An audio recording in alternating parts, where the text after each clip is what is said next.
नमस्कार। आज मेरे लेखक मेरे सवाल श्रृंखला में हिंदी के जाने-माने कवि, साहित्यकार, आलोचक, संस्कृति कर्मी अशोक वाजपेयी जी हमारे साथ हैं। मैं राजपाल एंड सन्स के इस पेज पर आप सभी का स्वागत करता हूँ। मैं आदरणीय वाजपेयी जी का स्वागत करता हूँ, जिन्होंने इस कार्यक्रम के लिए अपनी सहमति दी और हमारे दर्शकों, हमारे श्रोताओं, हमारे पाठकों के सवालों के उत्तर देने के लिए उन्होंने समय निकाला। हालाँकि सभी लोग जानते हैं, सारे जो प्रश्न पूछने वाले हैं, पढ़ने वाले हैं, हिंदी की दुनिया के लोग हैं, पाठक हों या लेखक हों, सभी अशोक जी से सुपरिचित हैं। लेकिन फिर भी मेरी ज़िम्मेदारी है, मेरा कर्तव्य है कि मैं संक्षेप में 2-4 पंक्तियों में आपका परिचय दे दूँ। हिंदी के ही नहीं, भारतीय भाषाओं के, ये कहना चाहिए भारत के शीर्षस्थ साहित्यकारों में अशोक वाजपेयी जी का नाम लिया जाता है। उन्हें हम आदर से संस्कृति पुरुष भी कहते हैं। भारतीय प्रशासनिक सेवा के आप अधिकारी रहे और आपने अनेक संस्थाओं का निर्माण किया, जो आजकल ये कहना चाहिए कि हमारे इस नए ज़माने में सबसे मुश्किल, सबसे कठिन, सबसे चुनौती वाला काम है, वो अशोक जी ने किया।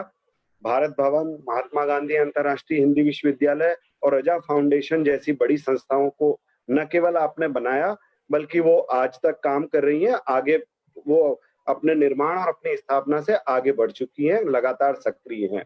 अनेक पत्रिकाओं का प्रकाशन आपके नेतृत्व में शुरू हुआ। बहुत सारी आपने महत्वपूर्ण पुस्तकों का संपादन किया। आपकी अपनी किताबों के भी नाम मैं अगर लेना चाहूँ, तो उनकी बड़ी संख्या है। मोटे तौर पर मैं जो कुछ कविता संग्रहों और कुछ आलोचना पुस्तकों के नाम पाठकों के लिए लूँगा। जो आपका पहला संग्रह था, भारतीय ज्ञानपीठ से छपा था, शहर अब भी संभावना है। उसके बाद कई सारे संग्रह आए, जो कुछ प्रसिद्ध संग्रह हैं, उनके नाम मैं लेना चाहता हूँ। एक पतंग अनंत में, कहीं नहीं वहीं, अभी कुछ पुरखों की पर्ची में धूप, उजाला एक मंदिर बनाता है। और भी कई सारे संग्रह हैं।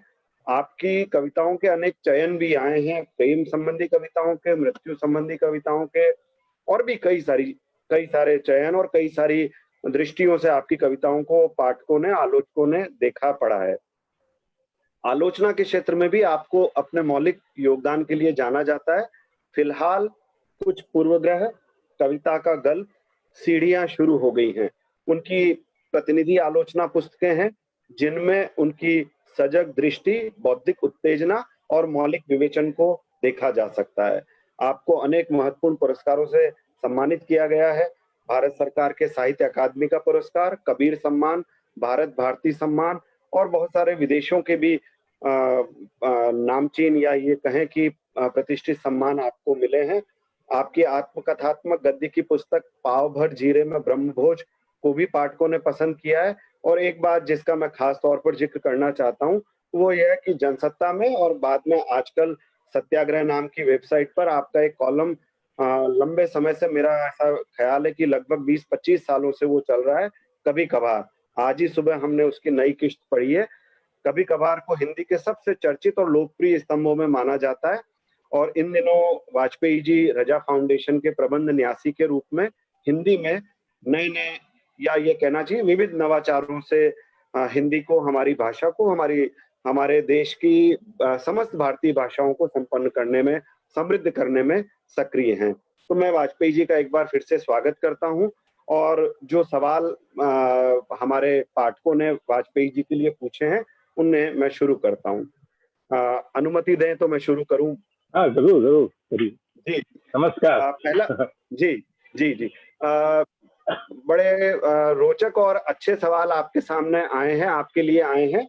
ज़्यादातर आपको जानकर अच्छा लगेगा कि ऐसे युवाओं के सवाल मैं ज़्यादा देख पा रहा हूँ, जो इन दिनों, या ये कहना चाहिए साहित्य के संबंध में कुछ जो मूलभूत सवाल हो सकते हैं, उन्हें पूछने की जिज्ञासा इन सवालों में आप देख सकते हैं।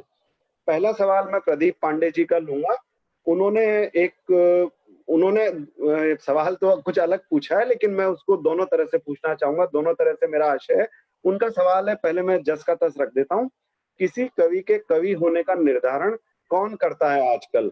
अब ये तो थोड़ा-सा उन्होंने, मुझे लगता है कि कहीं कोई शिकायत भी है इस सवाल में, लेकिन अगर हम इसे पहले इसी रूप में देख लें कि कवि किसी को कवि कैसे माना जाए? मूल सवाल अगर इसी को देखें तो आपकी बात जानना चाहूँगा और उन्होंने इसमें पूरक सवाल जोड़ा है, नव पुरस्कृत कवियों के विशेष संदर्भ में बताएँ। तो पहला मुझे लगता है पहला सवाल यही होना चाहिए कि कवि होने की कसौटियाँ क्या होती हैं?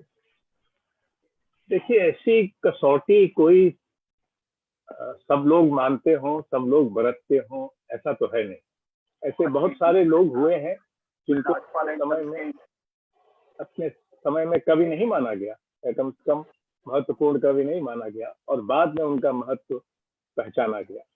तो ऐसी कोई सर्वसम्मत कसौटी तो नहीं है, लेकिन कुल मिलाकर ये कहा जा सकता है कि कविता लय, भाषा, शिल्प इत्यादि से पहचानी जा सकती है। इसमें कहानी भी कही गई है, इसमें उपन्यास भी लिखा गया है, लेकिन कविता उपन्यास नहीं है, कविता कहानी नहीं है, भले वो कभी कभी कहानी कह देती हो। उसका अपना जो स्वरूप है वो रसिक और पाठक पहचान देते हैं। अब इसमें अच्छा कवि कौन है और बुरा कवि कौन है, वहां फिर कसौटी अलग अलग आती है। मुझे याद आता है जोसेफ ब्रॉडस्की, जो कि रूसी कवि था और जिसको नोबेल पुरस्कार भी मिला। उसकी जब सोवियत अदालत में एक पेशी हुई तो उससे जज ने पूछा कि तुम करते क्या हो, तो उसने कहा कि मैं तो कविता लिखता हूँ। तो जज ने कहा कि तुमको कवि किसने माना है? तो जोसेफ ब्रॉडस्की ने इसका जवाब दिया कि मुझे जी। मनुष्य किसने माना है। तो ये अगर कोई कहे, फिलहाल एक लोकतांत्रिक ढंग से कहें, अगर कोई कहे कि ये कविता है और मैं कवि हूं, तो इसको मान लेना चाहिए फिलहाल।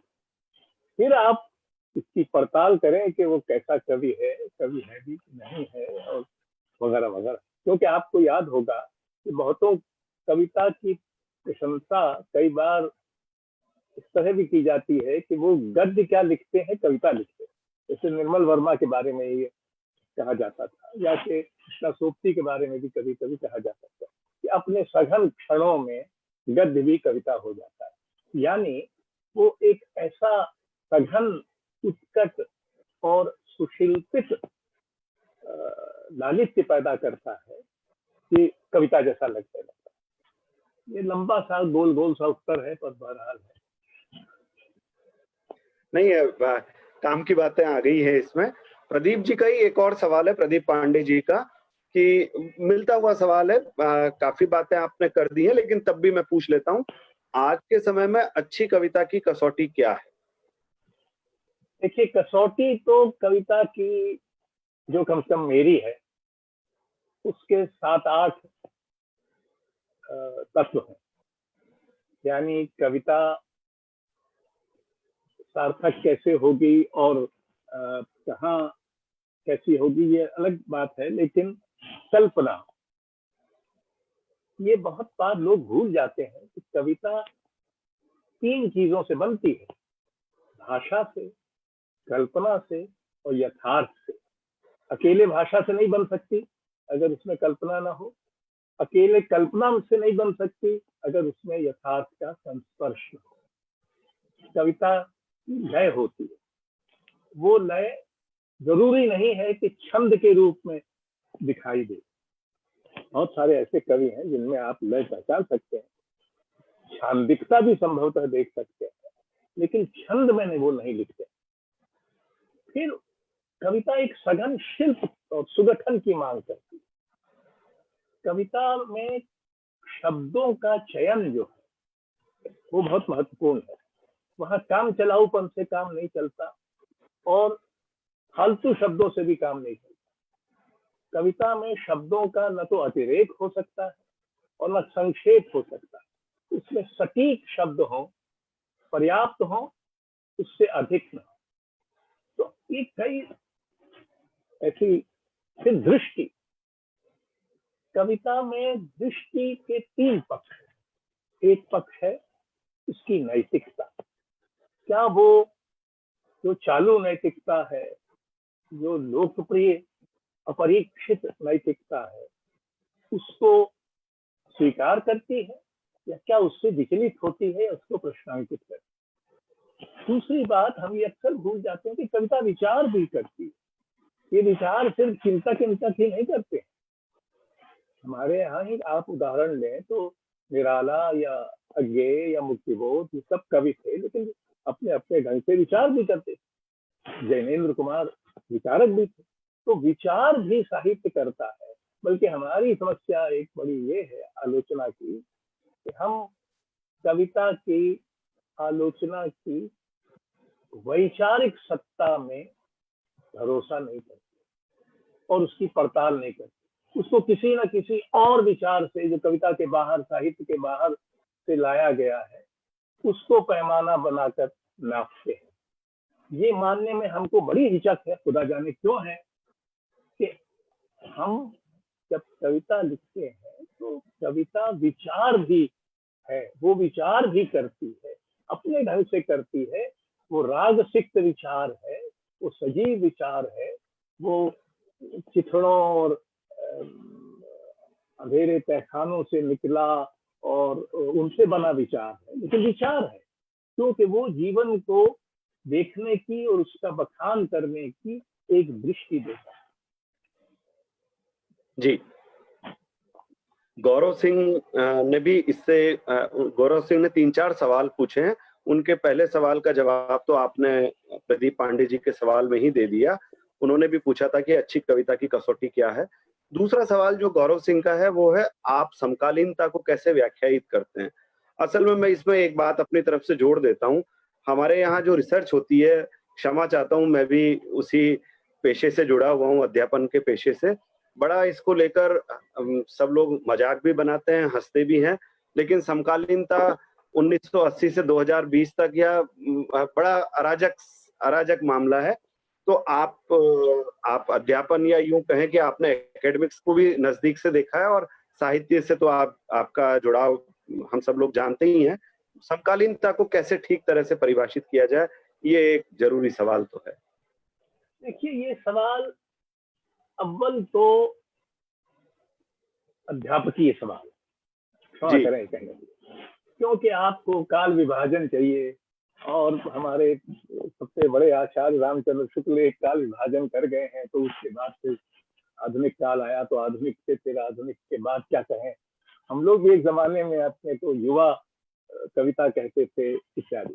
ये अध्यापकीय और आलोचनात्मक काल विभाजन है, लेकिन समकालीनता जो है वो एक अधिक व्यापक अर्थ में, जो आज हमें अपने काम का लगे, जो आज हमसे बोले, जो आज हमारे जो सरोकार हैं, जो चिंताएं हैं, जो उत्सुकताएं हैं, जो हमारी मूल्य दृष्टि है, उसको संबोधित करे, वो समकालीन है। यानी वो कबीर भी हो सकते हैं, तुलसीदास भी हो सकते हैं, गालिब और मीर भी हो सकते हैं, और इकबाल और फैज भी हो सकते हैं, और हमारे अपने मैथिली शान गुप्त और कबीर, सूर, तुलसी, अनेक कवि हो सकते हैं। तो कविता एक तरह से एक दूसरे किस्म का समकाल रचती है, वो अपने पूर्वजों को चुनती है। ये सीलेट ने तो बहुत पहले कहा था कि जब एक नया कवि आता है और जो बड़ा कवि होता है, तो वो जो पहले से चली आ रही जमात है उसको थोड़ा विचलित कर देता है। तो जमाने में मिल्टन सबसे आगे थे, ये सीलेट ने उनको पीछे कर दिया और मेटाफिजिकल कवियों को आगे कर दिया। ये हमारे यहाँ भी होता रहता है। जैसे पिछले दिनों हमने तुलसी को थोड़ा पीछे किया था, कबीर को आगे कर दिया था, क्योंकि हमको लगता था कि समकालीनता की जो अपेक्षा है वो कबीर अधिक। ये भूल कर के तुलसीदास ने एक वैकल्पिक सत्ता की कल्पना राम राज्य के रूप में की है। ये भूल करके तुलसीदास ने जो अकाल वर्णन किया है वो हिंदी में अद्वितीय है। गरीबी का, बदहाली का जो चित्रण तुलसीदास के यहाँ है वो अपूर्व है। इसको भूल कर हमने उनको पीछे धकेल दिया, क्योंकि वो उनको वर्णाश्रम और इत्यादि का समर्थक मानते। तो ये होता रहता है। समकालीनता किसको ग्रहण करेगी, किसको नहीं करेगी। अगर निकट के काल में आए तो हमने एक द्वैत पैदा किया, वो भी अज्ञेय और मुक्ति बोध के बीच में। ऐसे में आपको अंश, मैंने किया है ये काम, मैंने ऐसे अंश निकाले जो मुक्ति बोध के हैं, जिसमें आत्म शब्द का बहुत अधिक प्रयोग है और जो लगता है कि जैसे अज्ञेय में कहे। और ऐसे अंश हमने अज्ञेय के निकाले जिनमें समाज की बहुत चर्चा है, और अगर उनको बताया ना जाए तो आपको लगेगा कि ये मुक्ति बोध के हैं। तो ये जो विभाजन होता है, देखिए हर कवि अपना सहचर चुनता है, और वो सहचर जरूरी नहीं है कि उसके भौतिक सहचर हो, यानी अभी जीवित सहचर हो। मुझे कबीर की एक उक्ति अक्सर याद आती है, शून्य शिखर पर दिया ना बार, यानी शून्य के शिखर पर दिया जलाओ। ये कवि की इससे कम की महत्वाकांक्षा अगर होगी तो वो बड़ा कवि नहीं हो पाएगा। यानी ऐसा कुछ करना जो लगभग असंभव लगता है, असंभव को संभावना के अहाते में ले आने वाला कवि ही बड़ा। जी जी जी, सुंदर बात है। एक सवाल और उन्होंने पूछा है, आप हिंदी के किन लेखकों और कवियों को पढ़ने का सुझाव देंगे?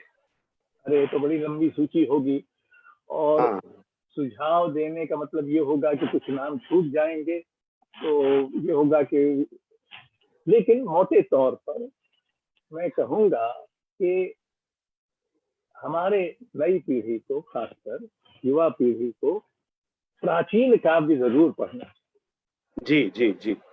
संस्कृत का काव्य और अपभ्रंश और प्राकृत का काव्य, और बाद में जिसे भक्त काल और रीत काल कहा गया है उसका काव्य। असल समस्या ये है कि हम सिर्फ अपने समकाल तथाकथित समवैशी समकालीनों को ही पढ़ते हैं, और बहुत हुआ तो थोड़ा पहले का पढ़ते हैं। ज्यादातर लोग, हमने युवाओं का एक पहला समागम किया था और उसमें बहुत सारे युवाओं को आमंत्रित किया था, और उन्होंने जो भी बातें कही उसमें संदर्भ एक दूसरे का ही था, उसमें किसी पुरखे को याद नहीं किया गया। तो ये याद रखना जरूरी है कि हमसे पहले भी लोग हुए हैं, अगले जमाने में कोई मीर भी था, ये तो गालिब ने भी कहा। तो हमको ये एहतराम करना चाहिए कि कविता, और बहुत अच्छी कविता और बड़ी कालजयी कविता हमसे पहले लिखी गई है, हमको पूरी विनय के साथ उनसे कुछ सीखना चाहिए। आप तुलसी और कबीर नहीं हो जाएंगे, या आप मुक्तिबोध या अज्ञेय नहीं हो जाएंगे, आप रघुवीर सहाय या श्रीकांत वर्मा नहीं हो जाएंगे, और ना होना चाहिए और ना हो सकते हैं। जी पर आपको ये जानना चाहिए कि उन्होंने क्या किया है, और इससे अलग आप अपनी राह, अपनी आवाज कैसे बनाएंगे। देखिए, बड़ा कवि वो होता है जिसकी आवाज में दूसरे कवि भी बोलते हैं। वो सिर्फ अपनी आवाज नहीं होता, वो एक तरह का समवेश भी बन जाता है कहीं ना कहीं। जी जी। असल में इतना सा, मैं इस आपकी बात मैं पूरी तरह से सहमत हूँ। इतना सा कहना चाहता हूँ, समस्या ये है कि इस जो तुरंता प्रसिद्धि का लोभ है, और जो दूसरी बातें हैं, या कैरियर में भी सफलता का, तुरंत सफलता मिल जाए, इसका जो लोभ नई पीढ़ी में है, शायद मुझ में भी होगा, हमारी जो नई पीढ़ी में है, उसमें एक दुर्घटना ये हुई है कि वो ये चाहता है कि एक कैप्सूल मिल जाए जिसमें सारी चीजें जो हम निगल लें और हमको सब आ जाए, हम सब जान लें। अब ये आपने ठीक कहा कि इस परंपरा को जाने बिना, समझे बिना, देखे बिना, पढ़े बिना कुछ नहीं होता। लेकिन अब क्या कीजिए, बार बार बच्चे वही देखिए, सवाल करते हैं। एक बात ये और कहना चाहूंगा कि जी जी बिना स्मृति के कविता संभव नहीं है, जैसे बिना जी जी कल्पना के संभव नहीं है, जैसे यथार्थ के बिना संभव नहीं है, जैसे भाषा के बिना संभव नहीं है, जैसे बिना स्मृति के भी संभव नहीं। याद करना और याद दिलाना कविता का एक जरूरी काम है, इसके बिना कविता संभव नहीं है। इसलिए हमारी ज्यादातर कविता, और आज ही की नहीं, आज की देखिए, आखिर छायावाद के जमाने में 4,500 कवि रहे होंगे, आप जी, जी। माधुरी और सरस्वती और उस समय की प्रभा इत्यादि पत्रिकाओं को पढ़ती है तो उसमें कितने कवि थे, जी, अब जो उनका पता भी नहीं है, बल्कि 4 साढ़े 4। तो ये तो हो गई। हर समय में बहुत सारी खराब कविता या औसत दर्जे की कविता या भुला जी जाने वाली कविता लिखी जाएगी, लेकिन असली कविता को इसी औसत कविता के जंगल में से अपनी राह बनानी है। ठीक बात है। एक सवाल गौरव का और रह गया है, वो ये गौरव पूछते हैं कि आज के समय में भारतीय भाषाओं में हो रहे लेखन और अंग्रेजी के लेखन को आप कैसे देखते हैं? कि अंग्रेजी के में भारतीयों के लिखे जाने का बड़ा शोर है और पूरा एक बाजार और मीडिया और बहुत सारे साधन उसमें लगे हुए हैं। एक तीसरी दर्जे का अंग्रेजी उपन्यास छपता है तो सारे अंग्रेजी अखबारों में एक साथ एक ही सप्ताह में उसकी समीक्षा छप जाती है। और भारतीय भाषाओं में कोई महान कृति आती है तो इसकी खबर खैर अंग्रेजी वालों को तो होती ही नहीं है, लेकिन हमको भी नहीं होती। हमारा हिंदी का जो मीडिया है हमें थोड़ी बताता है कि इस समय महत्वपूर्ण क्या लिखा जा रहा है। 2-4 अखबार छोड़ दें, बाकी ज्यादातर अखबार तो साहित्य के को एक फालतू चीज मानते हैं, और इलेक्ट्रॉनिक बिल्कुल, मीडिया ने तो साहित्य को वैसे ही कूड़ेदान में फेंक रखा है। जैसे कि साहित्य को भी अब धीरे धीरे उसको कूड़ेदान में फेंक देना चाहिए जो कुछ वो कर रहा है। बहरहाल, लेकिन ये कहने के बाद अंग्रेजी में कुछ अच्छे लेखक, अच्छे कवि भी हैं, अच्छी रचनाएं भी हुई हैं, अरुंधति रॉय या विक्रम सेठ या अमिताभ घोष वगैरह, ये अच्छे लेखक। अ, दूसरी तरफ भारतीय भाषाओं में से जो जितना मैं जानता हूँ, उसके हिसाब से मैं कहूंगा कि कविता की दृष्टि से कहूँ, मराठी, उड़िया, असमिया, मणिपुरी, इन भाषाओं में अच्छी कविता लिखी जाती है।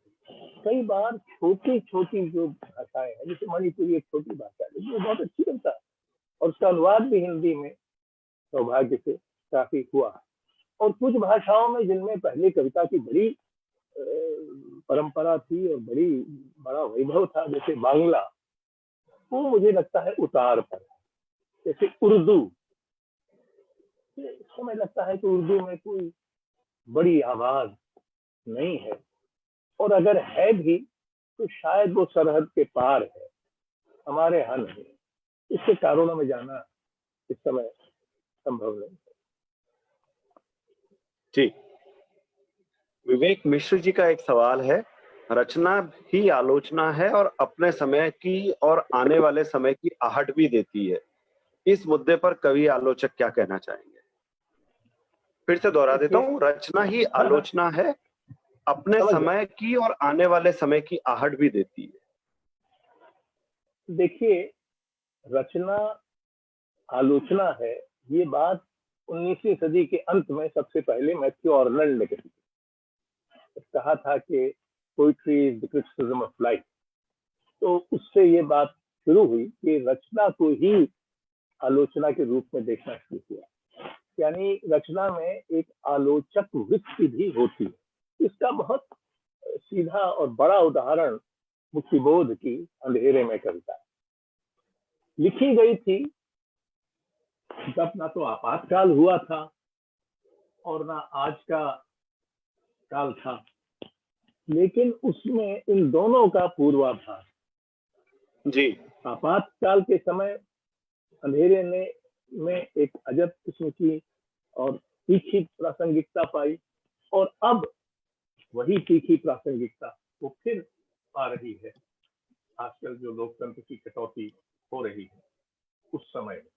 तो ये काम तो रचना करती है, पर रचना से अलग आलोचना का अपना परिसर है और रहना चाहिए, क्योंकि रचना और आलोचना दोनों मेरे हिसाब से हमारे समय में स्वतंत्रता, समता और न्याय की चौकसी करते, वो दोनों करते, एक दूसरे की चौकसी भी करते, एक दूसरे पर निगरानी भी रखते हैं, और ये उनका काम, क्योंकि आलोचक वृत्ति, जिसको मैंने पहले कहा था कि कविता की अपनी वैचारिकता, वो कविता में भी है, लेकिन वो कविता के बाहर भी जरूरी है, ताकि वो कविता के इन संभवतः कठिन और जटिल पक्षों को पाठक के सामने और दर्शकों के सामने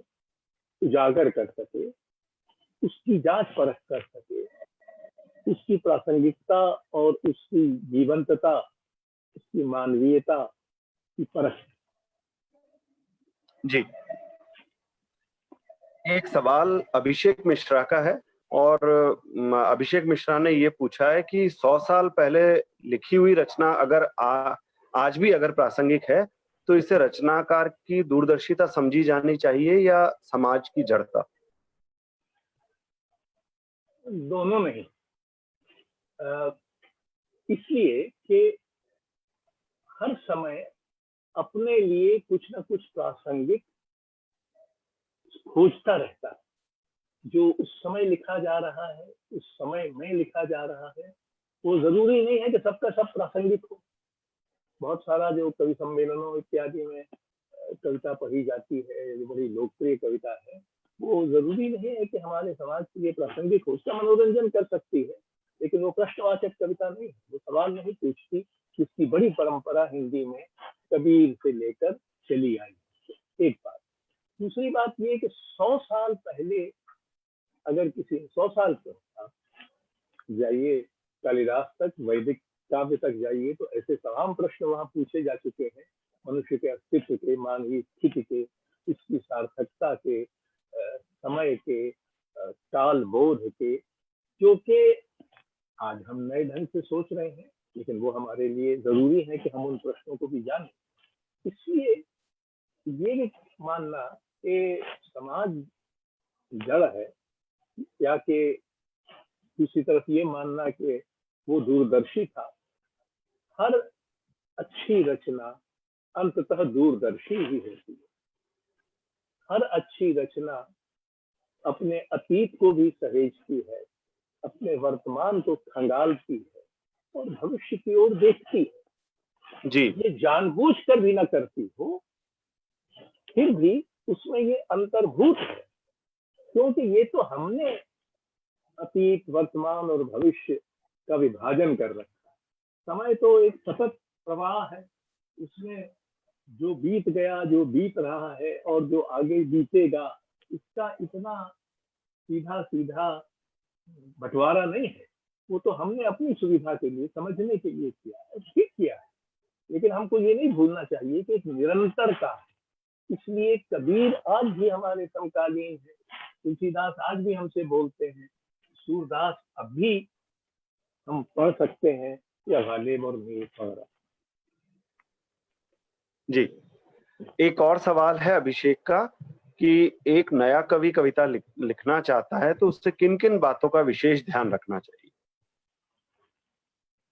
एक तो इस बात का ध्यान रखना चाहिए कि वो इतिहास में पहला कवि नहीं है, यानी उससे पहले भी कविता की एक परंपरा है, इसको जानना जरूरी है। उस परंपरा में आप लिखने जा रहे हैं, आपको पता होना चाहिए कि वो परंपरा क्या है। क्योंकि कई बार ये होता है कि आपको, और ये प्रश्न पहले भी आलोचना में इसका एक जमाने में थोड़ी चर्चा इस पर रही है, अनुभूति की ईमानदारी। आपको लगता है कि ये बहुत ईमानदार अनुभव है, लेकिन हो सकता है किसी कवि ने उसको अधिक मार्मिक ढंग से पहले ही कह दिया हो, और फिर आपको उसी मर्म स्पर्शी ढंग से कहने के लिए कुछ नई राह खोजनी पड़ेगी। दूसरी बात यह है कि वो, मुझे लगता है कि जो एक कविता लिखिए तो 100 दूसरों की कविताएं पहले वालों की पढ़िए, समझ एक तरह का फॉर्मूला हुआ। लेकिन बहरहाल मतलब ये है कि आपको जानना चाहिए कि साहित्य में या कविता में पहले क्या हो चुका है, उससे अलग आपको अपनी आवाज खोजना, अलग राह खोजना इतना आसान नहीं होगा, लेकिन उसके खोजे बिना कोई सार्थकता नहीं। जी, एक सवाल रोहित का है और सवाल थोड़ा रोचक सा है। वो पूछते हैं कि आज कविता का दायरा पाठकों के बीच से सिमटता जा रहा है। मंचीय कवि हावी हैं। मुशायरों में श्रोताओं की तादाद बढ़ रही है। इसे आप किस रूप में देखते हैं? देखिए, एक जमाना था जब हमारे यहाँ कवि सम्मेलनों में बड़े कवि भी जाते थे, निराला, पंत, महादेवी इत्यादि। धीरे धीरे एक मंच किस्म की कविता जो गदगद और सरल भावुकता से भरी और इष्ट पेषण करने वाली, जो कुल मिलाकर आपको थोड़ा बहुत आपका मनोरंजन कर रहा है। कविता मनोरंजन एक गहरे अर्थ में करती है, यानी मन को रंजित करती है, लेकिन वो उस अर्थ में एंटरटेनमेंट नहीं है जिस अर्थ में आप आजकल की बहुत सारे कवि सम्मेलन की कविता, जो कविता आपको सोचने पर, प्रश्न पूछने पर, अपनी स्थिति की अंतर विरोधों को पहचानने की ओर न ले जाए, वो कविता सार्थक नहीं होगी। तो ये भेद कर पाना जरूरी है, एक बात। दूसरी बात ये है कि बहुत सारी कविता हर जमाने में खराब लिखी जाती है। जैसा मैंने पहले कहा कि छायावाद के जमाने में 4,500 कवि थे, बचे 4। ऐसा हर जमाने में होता है। औसत कवि बहुत होंगे, खराब कवि कई गुना अधिक होंगे, अच्छे कवि कम होंगे, सार्थक और कालजयी कवि और भी कम होंगे। तो ये तो सहज न्याय है, इसमें आप कुछ नहीं कर सकते, सिवाय इसके कि इतनी ईमानदारी आप में होना चाहिए कि आप अपनी जगह पहचानते रहें और उस जगह को जितना वसी कर सकते हैं उतना वसी करते रहें। अगर नहीं कर सकते तो फिर आत्ममुग्ध होकर उसी में मरने और भूले जाने के लिए कोई आपकी मदद नहीं कर सकता, आपकी कविता भी नहीं। एक बात मैं आपको याद दिलाऊं, मुझे बड़ी अच्छी लगती है। अज्ञे जी ने कन्हैयालाल नंदन जी को एक इंटरव्यू दिया था। उसमें अज्ञे जी ने कहा था, इसी तरह का कोई सवाल था, तो उसके जवाब में अज्ञे जी ने कहा था, एक पीढ़ी में एक आध कवि हो जाए तो बड़ी बात है। अब इसके जितने इशारे कोई समझना चाहे, सुनना चाहे, सुन सकता है। तो दो बड़े निजी सवाल हैं। आपको अगर आप न देना चाहें उत्तर तो कोई वो नहीं है, क्योंकि थोड़े से मुझे लगता है अब पता नहीं प्रिय है अप्रिय लगे आपको। एक पुरुषोत्तम पंचोली जी का सवाल है, उन्होंने जैसा लिखा है मैं जस का तस पढ़ देता हूँ। पल्लव जी, मेरी तरफ से श्री अशोक वाजपेयी से पूछिए कि उनकी शरद जोशी से अनबन की वजह कौन सी खुन्नस थी? तो क्या थी असल में? क्या था कि शरद जोशी हमारे मित्र थे और घनिष्ठ मित्र थे, और उनकी कविता और साहित्य की समझ पर मुझे भरोसा था। लेकिन धीरे धीरे मुझे लगा कि वो मुझे सिर्फ एक अफसर मानते हैं और मेरा जो साहित्यिक व्यक्तित्व है वो उनके लिए कोई विशेष महत्व नहीं रखता। वो उसी हद तक रखता है जिस तरह अफसर के साथ रहने के लिए जरूरी हो। दूसरा ये था कि वो सब पर हंसते थे, सबका मजाक बना सकते, लेकिन अगर कोई उनका मजाक बनाए तो वो नहीं कह सकते। तो ऐसे कई प्रसंग हुए जिनमें मैंने उनकी निजी स्तर पर ही, सार्वजनिक स्तर पर नहीं, निजी स्तर पर मैंने उनकी, जैसे वो आलोचना को व्यर्थ मानते, मतलब उनका कहना था कि आलोचना नाम का जो उद्यम है या विधा है ये बिल्कुल बेकार है और ये इसका कोई मतलब। तो हमने जब आलोचना की पत्रिका पूर्वग्रह निकाली तो जिन मित्रों को हमने उसमें शामिल किया, हमने उनको नहीं शामिल किया, जाहिर है, क्योंकि वो आलोचना को व्यर्थ मानते थे। अब उन्होंने उसको लेकर एक पूरा विवाद खड़ा कर दिया और सरकार और जाने क्या क्या वगैरह वगैरह, और उसको तो फिर मुझे लगा, और कुछ एक धारणा उन्होंने ये बना रखी थी कि मैं अपने आप में कुछ नहीं हूँ, जो कुछ हूँ वो उनके सौजन्य से। तो मैंने सोचा कि अलग होकर अपनी हस्ती हमको बनानी चाहिए, अगर नहीं है तो। हालांकि मेरे हिसाब से तो थी तब भी, लेकिन बहरहाल उनका ये आकलन था। और ऐसे अनेक छोटे छोटे निजी प्रसंग होते रहे जिनसे फिर तो इसके अलावा फिर मैंने उस समय किसी ने पूछा था तो मैंने कहा था कि मेरा ये सौभाग्य है कि मैं उनके ध्यान से जाता नहीं हूँ, और उनका ये दुर्भाग्य है कि वो मेरे ध्यान में आते नहीं। एक सवाल आपकी कविताओं के संबंध में कहिए या आपके कवि व्यक्तित्व के संबंध में पूछा है सुंदर शर्मा ने। सुंदर शर्मा पूछते हैं, आपको देह और गेह का कवि कहा गया है, क्या आप इसे स्वीकार करते हैं? ये एक नामवरी सरलीकरण नामवर जी ने ही किया था।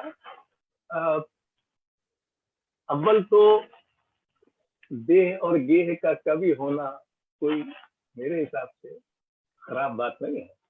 जी जी बिल्कुल। बुनियादी बात तो है आप कवि हैं, चाहे देह के हो, चाहे गेह के हो, चाहे स्नेह के हो, चाहे मेह के हो। अगर आप कवि हैं तो इससे क्या फर्क पड़ता है कि आपका विषय क्या है? एक बात। दूसरी बात, उसमें इस बात का सर्वथा दुर्लक्ष्य था कि मैंने जितनी कविताएं प्रेम की लिखी हैं, उतनी ही कविताएं मृत्यु और अनुपस्थिति की लिखी, काफी बड़ी संख्या में कविताएं कलाओं पर लिखी, काफी बड़ी संख्या में कविताएं जिनको आप सामाजिक विषय कहते हैं उन पर लिखी। तो उसको दुर्लक्ष्य करके तो बहरहाल ये जुमले हैं जिनका जो अतिशयोक्ति या अवमूल्यन पर दोनों तरह के एक तरह की आधारित है। लेकिन एक पुरानी बात मुझे याद आती है, सरहपा जो कि हिंदी के पहले कवि माने जाते हैं, उनकी एक बड़ी मशहूर पंक्ति है, आपने जरूर पढ़ी होगी, देह जैसा तीर्थ न मैंने देखा न सुना। तो जो है सब दह ही तो है, तो इसमें क्या ये अच्छी बात है। तो बहरहाल एक अब कुछ सवाल हैं जो आपकी गतिविधियों से संबंधित हैं, रजा फाउंडेशन से संबंधित है या सार्वजनिक जो उद्यम हम सब लोग करते हैं साहित्य के लिए उनसे संबंधित है। तो एक सवाल पूछा है, चित्तौड़ की एक संस्था है संभावना, उनकी तरफ से छोटे शहरों में साहित्य संस्कृति की गतिविधियां बढ़ाने के लिए आप क्या सुझाव देंगे? देखिए, अव्वल तो क्या होता है कि छोटे शहरों में होते तो साहित्य और कलाओं में से संबंधित लोग कम ही, लेकिन उनमें आपस में मिल बैठकर कुछ करने की वृत्ति मुझे लगता है इधर कुछ कम हुई है। कुछ मनमुटाव होता रहता है, ये सब होता रहता है, झगड़े हो, बहस हो, असहमतियां हो, लेकिन जगह इतनी कम मिली है हमारे समाज में साहित्य और कलाओं को कि उस जगह पर बेजा कब्जा दूसरे कर लें, इससे बेहतर है कि हम अपना कब्जा ही बनाए रखें। और तो पहली बात तो ये है कि सब लोगों का एक दृष्टि से सोचना या लिखना अवांछनीय है। अनेक दृष्टियां होनी चाहिए और उन दृष्टियों के लिए जगह होनी चाहिए, एक बात। दूसरी बात ये है कि छोटी छोटी जगहों से, हम भी छोटी जगह के थे, सागर उस समय कितना बड़ा शहर जहाँ के हम थे, वहां मैं था, रमेश्वर दुबे थे, आग्नेय थे, राजा दुबे थे, प्रबोध कुमार थे, जितेंद्र कुमार थे, ये सब हम लोग और एक दूसरे से बहुत अलग किस्म की कविता लिखने वाले लोग थे, लेकिन हम साथ एक दूसरे के वैचारिक मतभेद भी थे, लेकिन हम सब साथ थे, क्योंकि हमको लगता था कि हम इस शहर में नई कविता का सूत्रपात करें, अपने अपने ढंग से कर रहे थे। तो ये एक बात है। दूसरी बात ये है कि उत्सुकता, छोटे शहरों का मतलब ये नहीं है कि छोटी उत्सुकता, छोटे शहर में होने का मतलब ये नहीं है कि आप बस वहीं के घरेलू झगड़ों में और घरेलू ज्ञान में सीमित रहता है, क्योंकि कविता जहाँ, खासकर पहले भी और आज भी, कविता जहाँ संवेदना की मांग करती है, भाव और अनुभूति की मांग करती है, वहाँ विचार की भी, दृष्टि की भी मांग करती है। इसके बिना संभव नहीं है आज के समय में कविता लिखना। तो विचारों से मुठभेड़ करते रहना और तरह तरह की वैचारिक संरचनाओं से परिचित रहना, संसार का उस जमाने में, अब सोचिए हम सागर जैसे छोटे शहर में थे, उसकी आबादी 30-40 हजार रही होगी उस जमाने में, हालांकि वहाँ विश्वविद्यालय था और अब तो मध्य प्रदेश का सबसे पुराना विश्वविद्यालय वही है। तो उस विश्वविद्यालय में विश्व कविता के बहुत सारे संग्रह अंग्रेजी अनुवाद में थे, वो सब हमने पढ़ डाले। हम सब लोगों ने काफ्का, काम्यू, ये वगैरह 19 बरस की उम्र में पढ़ डाला। तो ज्ञान, अपने ज्ञान को हमेशा अधूरा मानना चाहिए। ये भी मानना चाहिए कि कविता या कलाएं बिना ज्ञान के संभव नहीं है। ये भावुक मसला नहीं है, भावना होना जरूरी है, संवेदना होना जरूरी है, लेकिन विचार और दृष्टि होना भी जरूरी है। और वो छोटे से छोटे, आजकल तो ऐसे साधन सब मिल गए हैं कि छोटे से छोटे जगहों पर भी बड़े से बड़ी दुनिया से संपर्क बौद्धिक और सृजनात्मक बनाया है। जी, एक इसी तरह का एक और सवाल है। चौपाल नाम की पत्रिका ने पूछा है कि रजा फाउंडेशन ने पुस्तक प्रकाशन और लेखकों को आर्थिक सहयोग के लिए बहुत काम किए हैं, क्या साहित्यिक पत्रिकाओं को अपनी चिंता में आप शामिल नहीं करेंगे? ये शामिल इसलिए नहीं करता हूँ कि रजा फाउंडेशन साहित्य उसका एक पक्ष है, उसमें ललित कला, शास्त्रीय संगीत, शास्त्रीय नृत्य और विचार, ये चार और क्षेत्र है। तो हम सीमित ढंग से जितना कर सकते हैं उतना ही कर सकते हैं। वो एक साहित्यिक संस्था नहीं है, वो एक सांस्कृतिक संगठन है जिसकी अपनी प्राथमिकता है। हमने 100 से अधिक रजा पुस्तकमाला में पुस्तकें प्रकाशित कर दी हैं और लगभग 50-60 और एक आध वर्ष में हो जाएंगी, और फिर हम ये प्रकाशन भी, मतलब रजा पुस्तकमाला भी स्थगित कर देंगे, क्योंकि ये हमारा काम नहीं है। ये तो हम ला रहे थे ऐसी पुस्तकें जिन पर जो हिंदी में नहीं है, चाहे वो विचार के क्षेत्र में हो, चाहे जीवनी के क्षेत्र में हो, चाहे अन्य क्षेत्रों में। लेकिन रजा फाउंडेशन उतना ही कर सकता है जितना उसके बस में है। और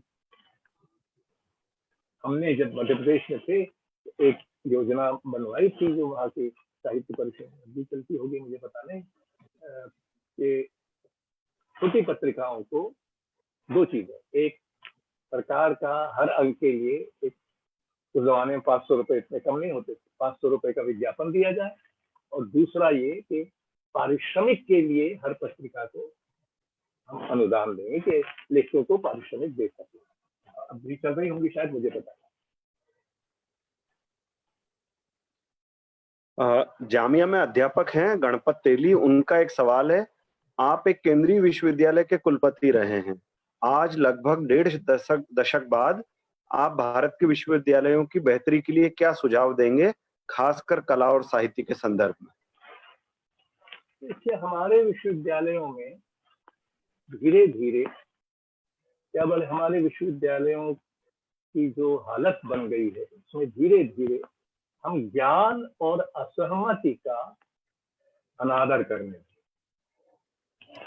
जबकि विश्वविद्यालय तो ज्ञान की ही संस्थाएं हैं और इस समय अज्ञानियों का बहुत जमावड़ा है, और जो जितना बड़ा अज्ञानी है वो उतना ही बड़ा ज्ञान बढ़ाता है।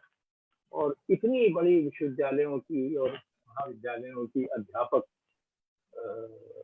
संख्या है, लाखों में है, वो इस अज्ञान द्वारा ज्ञान के अपमान को चुपचाप सह रही। उसके विरुद्ध बोलने वाले अध्यापक समुदाय में इतने कम लोग क्यों? इतने कम लोग क्यों हैं जो तरह तरह की बातें, भारतीय परंपरा, भारतीय संस्कृति के बारे में अनाप शनाप दुर्व्याख्याएं की जा रही हैं ऐसे लोगों द्वारा, ज्यादातर राजनेताओं द्वारा, जिनकी ज्ञान की कोई दीक्षा नहीं है।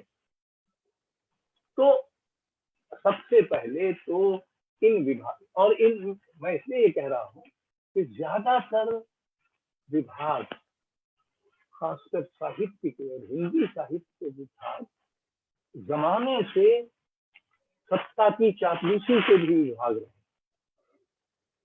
और अकारण भी, इसकी कोई अपेक्षा नहीं करता, लेकिन अकारण भी वो आप देखिए विश्वविद्यालय की जो राजनीति है किसी विश्वविद्यालय में, उसमें हिंदी के अध्यापक जो है वो अक्सर लिप्त पाए जाएंगे और अक्सर सत्ता की ओर झुके होंगे। वो जमाना गया, एक जमाने में दिल्ली विश्वविद्यालय वगैरह में हिंदी के अध्यापक ही सबसे ज्यादा मुखर प्रतिपक्ष थे विश्वविद्यालय की अपनी सत्ता का। वो धीरे धीरे कम हो गया है, इसके दुखी लोग हैं, लेकिन समुदाय के रूप में मैं समझता हूँ कि अध्यापकों में इधर उधर छुट प्रतिभाशाली लोग हैं जो असहमत होने की हिम्मत रखते हैं, जो प्रश्नवाचक होने का साहस दिखाते हैं, लेकिन इनकी संख्या बहुत कम है। हिंदी के लगभग सभी विभाग ध्वस्त हो गए या ध्वस्त प्राय, इधर उधर कुछ थोड़े बहुत बचे होंगे तो बचे होंगे। ये दुर्दशा हुई है राजनीतिक हस्तक्षेप द्वारा, सरकारी गांव पेच द्वारा, लेकिन इसके लिए अध्यापक भी कम दोषी नहीं। मुझे ये कहने की इजाजत दीजिए कि ऐसे अनेक लोग मैं उनसे मिलता रहा हूँ जो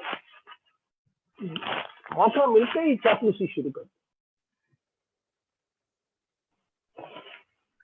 रजत कुमार का एक सवाल है, रजा फाउंडेशन बहुत अच्छा काम कर रही है, आने वाले समय में इसे आप कहां देखते हैं और इस संस्था को लेकर आपकी महत्वाकांक्षी योजनाएं क्या हैं? देखिए, हमने अपनी नीतियां बनाने के पहले दो महत्वपूर्ण निर्णय लिए। पहला ये कि हम कॉरपोरेट क्षेत्र से कोई अनुदान नहीं लेंगे, और दूसरा ये हम किसी सरकार से कोई अनुदान लेने नहीं जाएंगे, तो हम करेंगे अपने साधनों से। बहरहाल सरकार हमारे कामों में कभी इनकम टैक्स कभी से बाधाएं और पैदा करती रहती है, इसलिए नहीं कि रजा फाउंडेशन ऐसा कुछ कर रहा है, ये कि मैं उसका प्रबंधन्यासी, तो मेरी वजह से। तो खैर, एक तो रजा साहब की जीवन काल में रजा फाउंडेशन ने रजा साहब के लिए कुछ नहीं किया, वो कुछ अपने लिए करने से उन्होंने हमको रोक रखा था। ये फाउंडेशन हमने दूसरों के लिए बनाया, लेकिन उनकी मृत्यु के बाद हमने उनके लिए भी कुछ करने की चेष्टा की।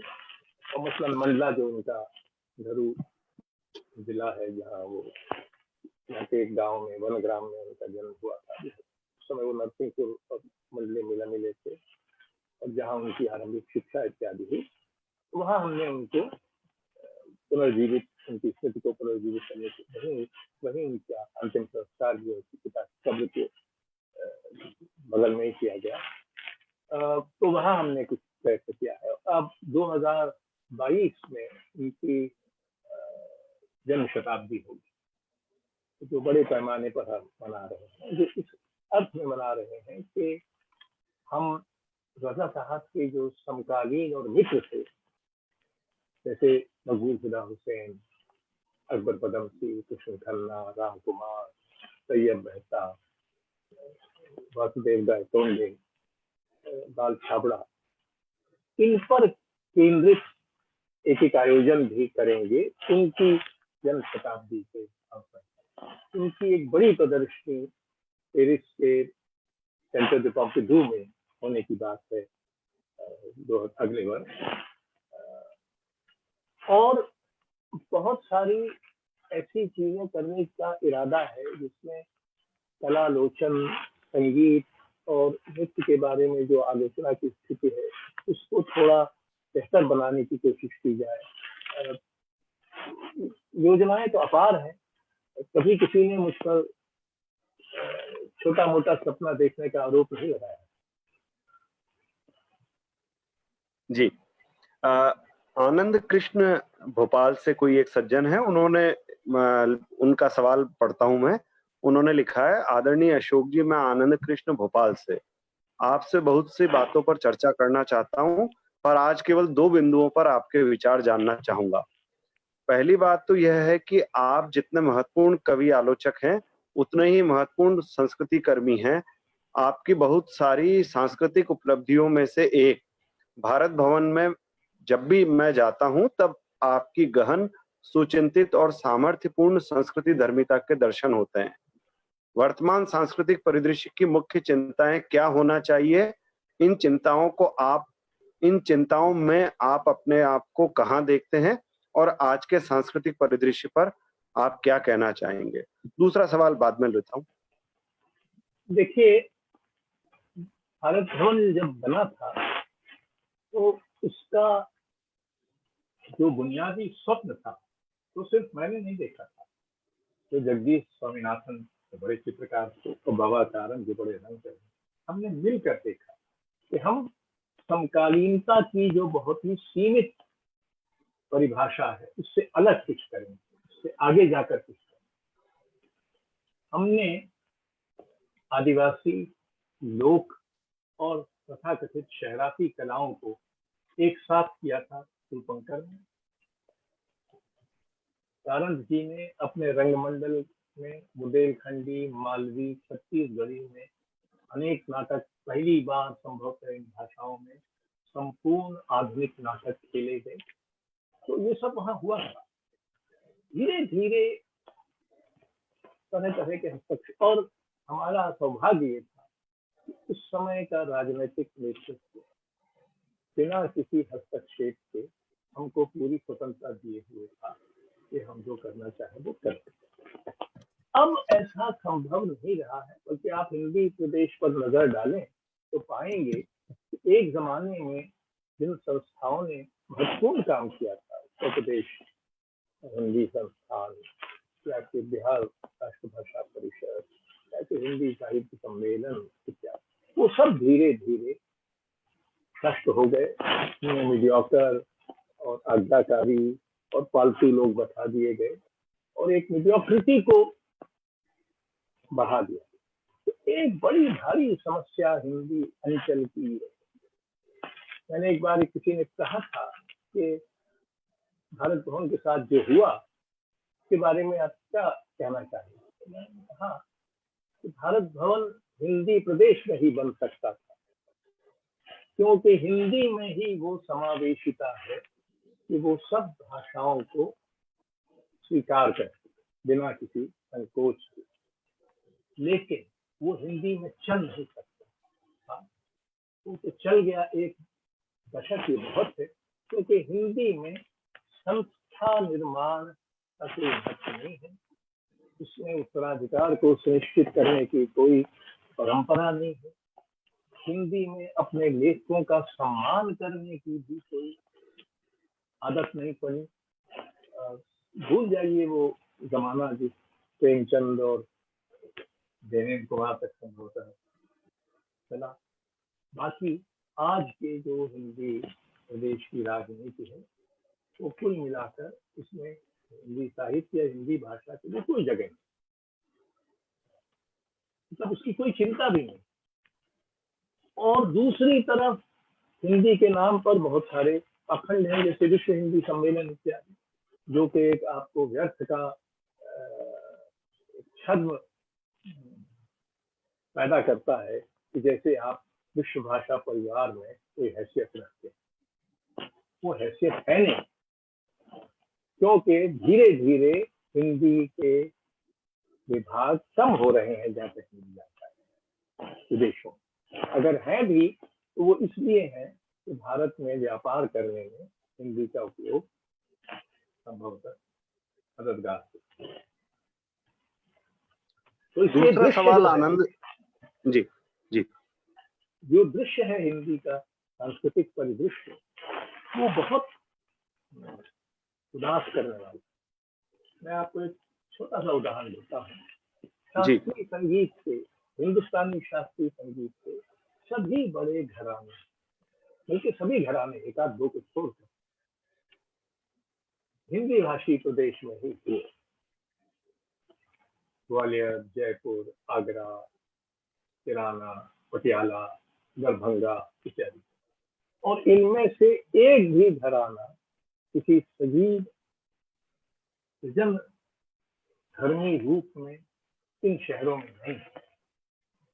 वो जीवित है ये घराने तो महाराष्ट्र में या बंगाल, हमारे यहाँ से धीरे धीरे गायब हो गए। तो ये जो सांस्कृतिक क्षरण है ये हिंदी में बहुत तेजी से हुआ है, और इसके लिए जितना हिंदी की राजनीतिक सत्ता जिम्मेदार है उससे कम जिम्मेदार उसका मध्य वर्ग और उसके पढ़े लिखे लोग और उसका जो जो जो जो नौकरशाही है वो भी। आनंद कृष्ण जी का दूसरा सवाल था, दूसरी बात यह है कि अनुवाद व पत्रिकाओं के संपादन का वर्तमान व भविष्य आपकी दृष्टि में कैसा है? जैसे अनुवाद की 2-3 तरह की पत्रिकाएं हैं। जैसे सबसे मेरे हिसाब से सबसे सार्थक अनुवाद की पत्रिका तनाव रही, पिपरिया नाम की छोटी जगह से होती थी, वंशी माहेश्वरी जी। वंशी माहेश्वरी उन्होंने अपने साधनों से निकाली थी, और उस पत्रिका में विश्व कविता का जो संचयन तैयार हुआ है उसको हम पुस्तक माना के अंतर्गत 2 बड़े जिल्दों में छाप रहे हैं, वो अद्भुत है। वो संभवतः किसी भारतीय भाषा में इस तरह के अनुवाद इतनी बड़ी संख्या में न हुए। तो एक तरफ तो ये है, दूसरी तरफ अनुवाद की पत्रिकाएं जो केंद्रीय हिंदी संस्थान इत्यादि निकालते हैं वो कुछ ज्यादा प्रयोजन मूलक भाषा के उसके अनुवाद में व्यस्त है। तीसरी बात, हिंदी सबसे अतिशय भाषा है भारत की। आप अगर सिर्फ हिंदी पढ़ते हो तो आप मोटे तौर पर ये जान सकते हैं कि भारतीय साहित्य में क्या लिखा है। ये बहुत सारी दूसरी भाषाओं में संभव नहीं है, लेकिन हिंदी भाषी लोग दूसरी भाषा नहीं सीखते। ज्यादातर दूसरी भाषाओं से हिंदी में अनुवाद उस भाषा का कोई व्यक्ति की समूह हिंदी सीखकर हिंदी में करता है। हिंदी एक अर्थ में आतिथेय है, दूसरे अर्थ में बंद भाषा। एक सवाल प्रेमलता डोगरा जी का है, वो पूछ रही हैं कि आज किशोरों और युवाओं में पुस्तकों, खास तौर पर कविताओं की पुस्तकों के प्रति अभिरुचि दिनों दिन कम होती जा रही है। कवि सम्मेलनों में अपने पसंदीदा कवि को सुनने तो ये लोग पहुंच जाते हैं, पर पुस्तक खरीदने में तनिक भी रुचि नहीं दिखाते। और तो और अधिकांश प्रकाशक भी कविता की पुस्तक छापने से गुरेज करते हैं। पाठकों की रुचि इस ओर बढ़े और वे कविताओं की पुस्तकों को कमतर ना आके, इसके लिए क्या किया जा सकता है? इसका एक बड़ा दोष तो हमारी शिक्षा व्यवस्था का, दुर्भाग्य से हमारी शिक्षा व्यवस्था में कविता को या तो उपदेश या देश प्रेम या स्तुति इत्यादि की विधा बनाकर छोड़ दिया जाता है। तो बच्चे में कविता की जो दूसरी संभावनाएं हैं, जो दूसरी क्षमताएं हैं, उससे परिचय ही नहीं होता। भाषा में आनंद लेने का जो अनुभव है उससे वो वंचित किया जाता है एक तरह से। दूसरी बात ये है कि मंच जी कवि सम्मेलन एक जमाने में हिंदी में जब शुरू हुए थे तो वो उर्दू के मुशायरों की तर्ज पर ही शुरू हुए थे, और इस समय हिंदी में के जो बड़े कवि थे वो कवि सम्मेलनों में भाग लेते। दिनकर बच्चन इत्यादि तो बहुत ही प्रसिद्ध थे, भवानी प्रसाद मिश्र, लेकिन अज्ञे या निराला या कभी भी पंत महादेवी भी इसमें जाते। धीरे धीरे एक विचित्र किस्म का विभाजन हिंदी में हो गया, यानी जो महत्वपूर्ण कविता थी वो मंच से उतरकर किताबों और पुस्तक पढ़ने वाले यानी पढ़ने वालों पर महदूद हो गई, और सुनने वाले इधर चले गए। और वो गदगद भावुकता और कथनी और उसके बारे में कुछ हंसी मजाक करने वाली कविता इत्यादि। ये आवाज की शायद कोई प्रॉब्लम हो रही है। आपकी आवाज उतनी शुरू में जितनी अच्छी आ रही थी उतनी अब नहीं आ रही। एक बार वो देख लेंगे।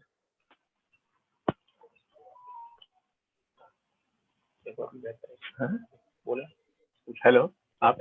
जी जी जी जी जी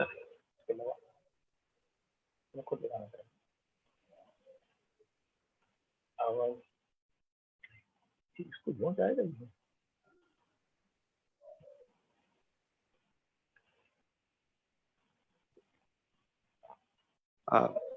क्या मैं अगला सवाल पूछूं? अगला?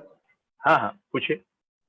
जी हाँ। रोहित कुमार का ये सवाल है, एक कवि या साहित्यकार के नजरिए से राजनीतिक क्षेत्र में उनकी क्या प्रतिबद्धता रहनी चाहिए और आज तक किस तरह से रही है? इन्होंने ये पुराना सवाल होगा, आज सुबह ही आपका जो सत्याग्रह वाला इन्होंने नहीं पढ़ा होगा क्योंकि ये पुराना सवाल है। बहरहाल आप उत्तर देना चाहेंगे? देखिए, एक तो राजनीति, हमारे समय में राजनीति, बाजार, धर्म और मीडिया, ये चार बहुत ही सर्वग्रासी विधाएं हैं।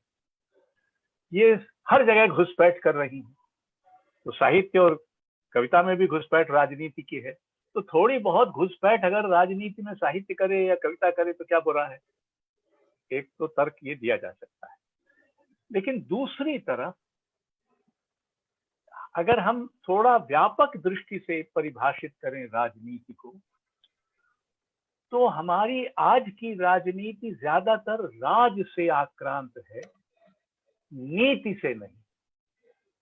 और साहित्य का काम राज से नहीं, नीति से होता है।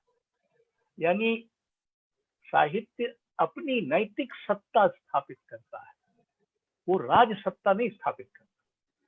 तो इसलिए एक द्वंद्व, एक तनाव तो राजनीति से साहित्य का होता ही है और जमाने से होता आया है। कभी कभी ऐसा लगता है, ऐसा भ्रम होता है कि राजनीति साहित्य को स्वीकार कर रही है, लेकिन जल्दी ही वो भ्रम टूट भी जाता है, जैसा कि सोवियत सत्ता में हुआ या कि और बहुत सारी सत्ताओं में हुआ। जब क्योंकि राजनीति या सत्ता कुल मिलाकर बहुत कम ऐसे प्राचीन काल में रहे होंगे, अब भी होते होंगे शायद इधर उधर अपवाद, लेकिन ज्यादातर सत्ता साहित्य को एक तरह का चारण बनाने पर, एक तरह का स्तुति गायन या एक तरह का समर्थन, इसी के लिए उसकी उपयोगिता देखता है। तो ये आकस्मिक नहीं है कि हमारी राजनीति में साहित्य और भाषाओं के लिए कोई स्थान नहीं। वो अपने 112 चुनावी घोषणाओं में 119 नंबर पर कुछ कह देते होंगे भले, लेकिन और सार्वजनिक वक्तव्य में भले कुछ देते हैं, लेकिन आप ये आरोप आज के किसी राजनेता पर नहीं लगा सकते, लगभग किसी राजनेता पर, चाहे वो किसी भी दल का क्यों ना हो, जो कि जिस पर आप ये आरोप लगा सके कि वो पढ़ा लिखा है, उसने साहित्य पर पढ़ा है। वो किसी, आखिर ऐसा क्यों है कि पिछले 50-60 वर्षों में हिंदी कविता व्यवस्था विरोध की कविता है, लेकिन विरोधी दल तक सिवा दुष्यंत कुमार की गजलों के शेरों को देख कभी उद्धृत कर दें, बाकी कभी किसी कविता का उल्लेख करना जरूरी नहीं मानते। ये एक सांस्कृतिक निरक्षर नीति पैदा हुई है, जो संस्कृति के सबसे जो गर्हित पक्ष हैं या कम से कम अवांछनीय पक्ष बन गए हैं, जाति और धर्मोन्माद, सांप्रदायिकता इत्यादि, वही वो तो आज सत्तारूढ़ है। और उसमें आप किस मंत्री से के बारे में ये कह सकते हैं कि वो पढ़ा लिखा है? इस समय अज्ञान सिंहासन पर आरूढ़ है और ज्ञान की जो अवज्ञा है, ज्ञान का जो लगभग दैनिक अपमान है। पहले आपने प्रश्न पूछा था कि विश्वविद्यालयों में क्या किया जाए। स्वयं विश्वविद्यालयों में ज्ञान का अपमान हो रहा है, तो फिर जब ज्ञान की, हमारे यहाँ हमारी अपनी भारतीय परंपरा में ज्ञान और राजनीति में तनाव रहा है, द्वंद्व रहा है, लेकिन दोनों अपनी अपनी जगह रहते, एक दूसरे पर बेजा कब्जा करने की कोशिश नहीं करते थे। ज्यादातर जब कोशिश की तो एक तरह का विपर्यास पैदा हुआ। जी। शुभम मोंगा का एक सवाल है, समकालीन कविता और समकालीन आलोचना से आपकी क्या अपेक्षाएं हैं? देखिए, अपेक्षा तो जो सभी कविता से है, सभी आलोचना से है। कविता से ये कि वो हमें आत्म, समय, समाज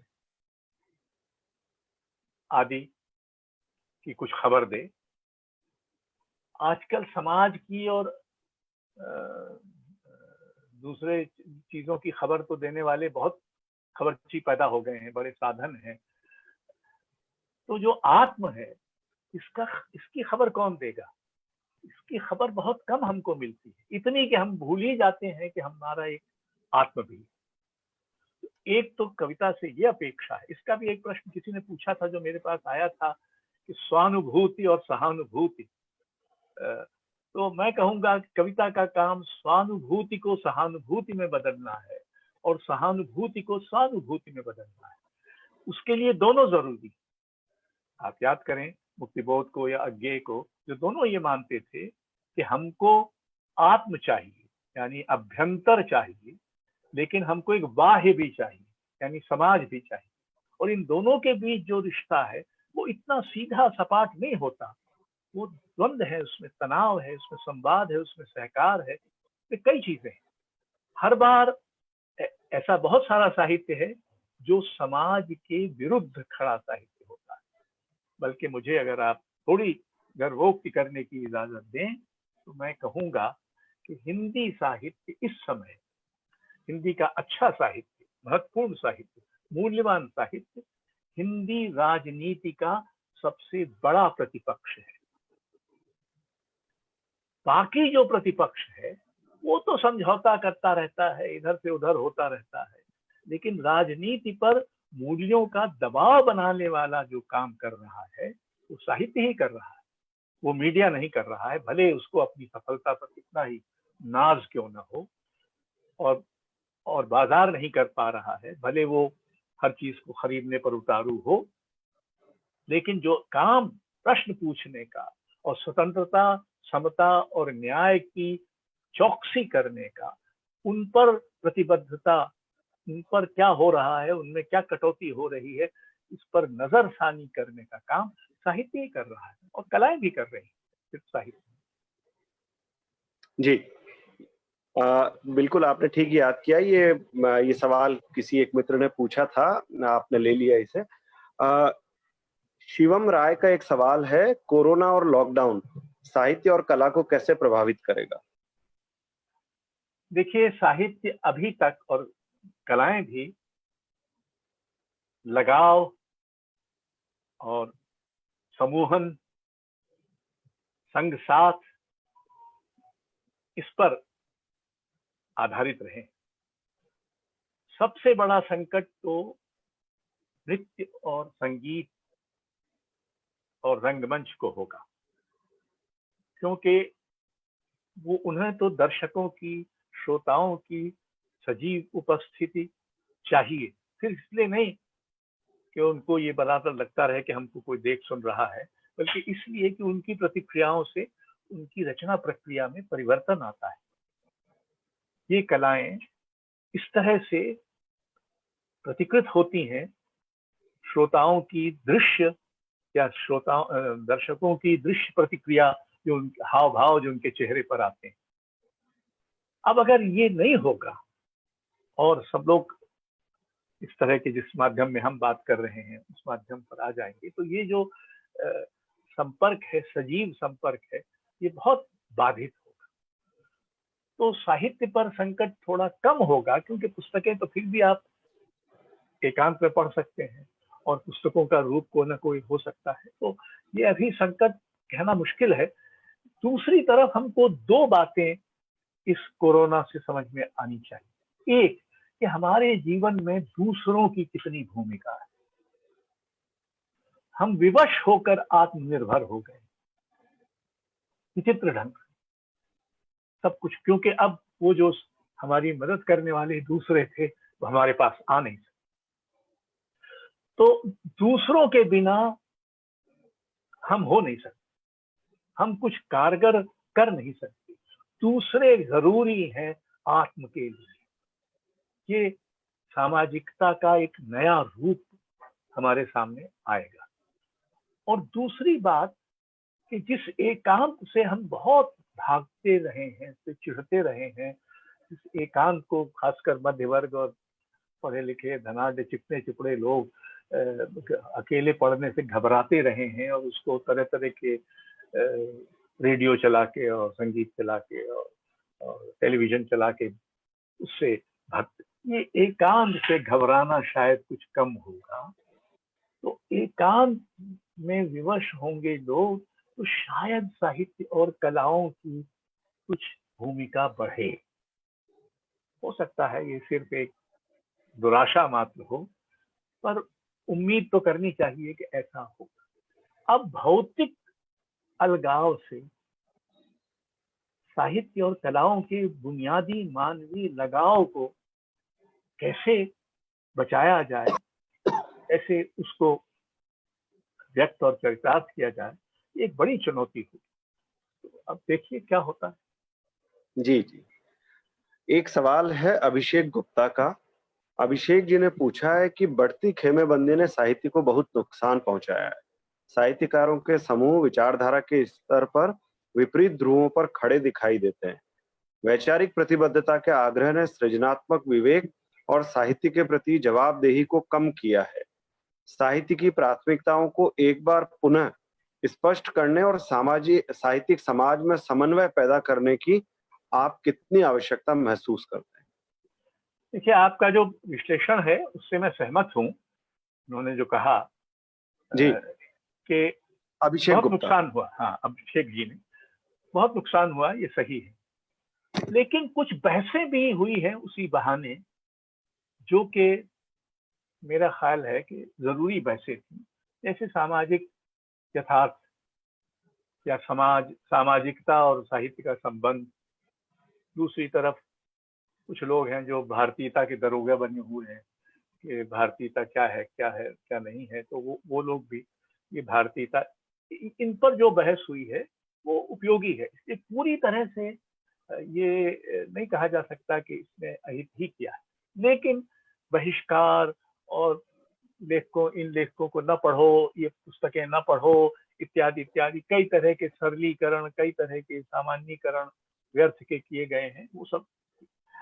अब अगर ये विवेक बना रहे औसत पाठक में कि हम साहित्य पढ़ने विचार के लिए नहीं जाते, यद्यपि विचार साहित्य का एक अनिवार्य तत्व है, लेकिन हम जाते हैं उस सजीव रस सिक्त राग सिक्त अनुभव के लिए जो सिर्फ साहित्य ही दे सकता है, कोई और नहीं दे सकता। और ये साहित्य तरह तरह से रचा बुना जाता है। उसको रचने की कई शैलियां होंगी, उसको देखने समझने की कई दृष्टियां होंगी। उन सब के लिए एक साहित्य समाज में जो लेखकों, पाठकों, प्रकाशकों इत्यादि से मिलकर बनता है, उस साहित्य अध्यापकों से भी उस समाज में इन सब वृत्तियों की जगह होनी चाहिए। और आप अपनी रुचि से चुनने की स्वतंत्रता होनी चाहिए। कोई संगठन या संघ आपको न बताए आपको इसको पढ़ना है कि इसको नहीं पढ़ना है। अगर ये इतना सा भी हो जाए, बाकी ये भी देखें कि सारे मतभेदों के बावजूद एक तरह का आलोचनात्मक मतैक्य विकसित होता रहता है। कौन है जो नहीं मानेगा, जब मैंने 40 बरस पहले इस बृहत्त्रयी को, अपनी पहली बृहत्त्रयी को प्रतिपादित किया था, तो उसको मानने वाले बहुत कम थे। अज्ञेय, मुक्तिबोध और शमशेर। मैं समझता था कि इन्हीं पर मैंने एक पुस्तक भी लिखी जो राजकमल से आई, कविता के 3 दरवाजे। तो तीनों हमारे लिए जरूरी है। और ये कि हमको प्रेमचंद चाहिए कि प्रसाद, अज्ञे चाहिए कि मुक्तिबोध, रघुवीर सहाय चाहिए कि श्रीकांत वर्मा, हमको सब चाहिए। हम क्यों अपने को सीमित करें जब इतनी बड़ी साहित्य संपदा हमारे पास है। उसके बाद हम अपनी रुचि, अपनी दृष्टि के अनुसार जांचेंगे, परखेंगे। तो कोई जरूरी नहीं है कि हर व्यक्ति को, एक जमाना था जब मुक्तिबोध बहुत जटिलता के कारण अग्राह्य थे, शमशेर को कवियों का कवि कहकर किनारे किया जाता था। अब वो जमाना बदल गया, लेकिन साहित्य में जटिलता, सूक्ष्मता की जो जरूरत है और जो स्थिति है, उसको समझने के लिए जो धीरज चाहिए वो कम होता जाता है। साहित्य को अखबार की तरह नहीं पढ़ा जा सकता कि गप से आपको खबर मिल जाए कि सुर्खी में कि इसका सच ये है। साहित्य का सच कुछ तो, मैं कई बार कहता हूं कि साहित्य तो अधूरा सच है। पाठक अपना सच जब उसमें मिलाता है तो सच पूरा होता है। हर पाठक का अपना अलग सच होगा। साहित्य हर व्यक्ति की अद्वितीयता का स्वीकार करता है, तो दूसरी तरफ उस अद्वितीयता को एक सामान्यता से भी मिलाता है। यानी हम अकेले हैं पर हम साथ भी। जी, शशि कुमार सिंह ने एक सवाल पूछा है, आपने आलोचना भी लिखी है, कवि कह गया है, अनेक फुटकल लेख और किताबों की भूमिकाएं इसका प्रमाण है। एक प्रतिष्ठित कवि अपने आलोचक रूप को कैसे देखता है? ये आपसे सवाल है सीधा, आपके मतलब आपके लेखन से संबंधित सवाल है, मेरा आशय है। देखिए, जब मैंने लिखना शुरू किया था तो कविताएं ही लिखता था। मूलतः तो मैं कवि हूं, और जब लगा कि हमारी कविता को ठीक से समझा नहीं जा रहा है, तो मैंने सोचा कि आपद धर्म की तरह आलोचना भी लिखना चाहिए। आखिर उसके पहले लोग थे जिन्होंने आलोचना लिखी और जो कवि भी थे। मतलब पंत जी ने पल्लव की भूमिका लिखी, जो एक बहुत ही प्रसिद्ध। प्रसाद ने काव्य कला और अन्य निबंध लिखे, अज्ञे ने लिखा, मुक्तिबोध ने लिखा। तो बहुत सारे पूर्वज थे जो वैसे तो मूलतः कवि थे या कि मूलतः रचनाकार थे, पर उन्होंने आलोचना भी लिखी। तो मैंने आलोचना का काम करना शुरू किया, और मेरे लिए वो एक तरह का धीरे धीरे धीरे उसमें भी रस आने लगा, क्योंकि मैं उसको लगभग कविता की तरह ही लिखने लगा, इस अर्थ में कि बहुत सोच के नहीं चलता था। और जैसे कविता प्रवाह में और कहाँ से शुरू हुई और कहाँ पहुंच गई, वैसे बहुत सारी मेरे आलोचनात्मक कहीं से शुरू है, कहीं पहुंच गए, क्योंकि उनकी रचना प्रक्रिया कविता से मिलती जुलती, और इसलिए उसकी भाषा में भी कुछ एक दूसरे किस्म का स्वाद, जो कवि की भाषा या आलोचना भाषा का स्वाद होगा, जो कि जैसे अज्ञे की आप पढ़ें या निर्मल वर्मा के निबंध पढ़ें या औरों के, तो वो करने का मजा भी आने लगा। और फिर एक ऐसा संयोग बन गया जब मैं स्तंभ लिखना शुरू किया मैंने, जिसको लिखते हुए अब 22 वर्ष बीत गए। ऐसा निबंध, ऐसा स्तंभ जिसका नाम तो है ससुरा कबीर कभार, और लिखते हैं हर सप्ताह। तो लेकिन उसमें वो कभी कभार एक रूपक की तरह है, कभी कभार जो याद आ जाता है वो लिख देते हैं। तो एक ऐसी डायरी बन गई, उसमें बहुत सारे आलोचनात्मक प्रत्यय भी, कई आलोचनात्मक सूक्तियां भी लोगों को नजर आने लगी, इत्यादि इत्यादि। तो एक तरह से जो कुछ मैंने किया है, चाहे वो आलोचना में किया हो, संस्था निर्माण में किया हो, और जगह किया हो, वो सब कवि का ही विस्तार है। जी, अब मैं कुछ ऐसे सवाल ले रहा हूं जो अभी हमारी बातचीत शुरू होने के बाद फेसबुक पर लोगों ने ताजा सवाल किए हैं। जी। पुराने सवाल मैंने लगभग ले लिए हैं, कुछ 2-4 मित्रों के सवाल इसीलिए नहीं लिए कि वो सवाल दूसरे लोगों के सवाल में आ गए थे। तो महेंद्र गगन जी, आप जानते हैं भोपाल में जो रहते हैं, उनका एक सवाल है, मध्य प्रदेश में वामपंथियों के प्रति उपजे प्रेम का कारण। नहीं, मेरा तो कोई किसी के प्रति कभी अलगाव नहीं रहा है। वामपंथी अलग रहते थे, तो ये उनका निर्णय था। फिर उन्होंने तय किया कि ये आदमी उतना बुरा नहीं है जितना वो से आए हैं, तो वो मेरे साथ आ गए। लेकिन इससे हमारे मतभेदों में जो वैचारिक मतभेद हैं वो गायब नहीं हुए।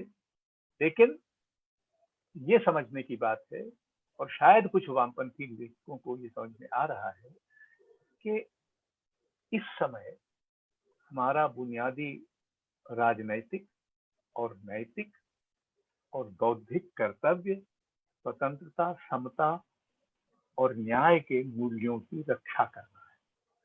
तो इसमें हम साथ हैं। तो और भी साथ हैं जो वामपंथी नहीं है। जी, जी। एक सवाल ओम निश्चल जी ने पूछा है। ओम निश्चल जी हमारे श्रोता दर्शक सब जानते हैं कि जाने-माने समीक्षक आलोचक हैं। आज आलोचना अधिकतर शोध वृत्ति में क्यों परिवर्तित होती जा रही है? वह उत्तरोत्तर विनयावनत हुई है, ऐसा क्यों है? अब इसका जवाब मैं क्या दूं? लेकिन बहरहाल मैं इतना कह सकता हूं कि एक जमाना था, और अभी भी ऐसे लोग कुछ तो हैं जिनको याद किया जा सकता है, जब हिंदी आलोचना का ज्यादातर परिसर अकादमिक ही रहा है, वो वहीं से उपजी है।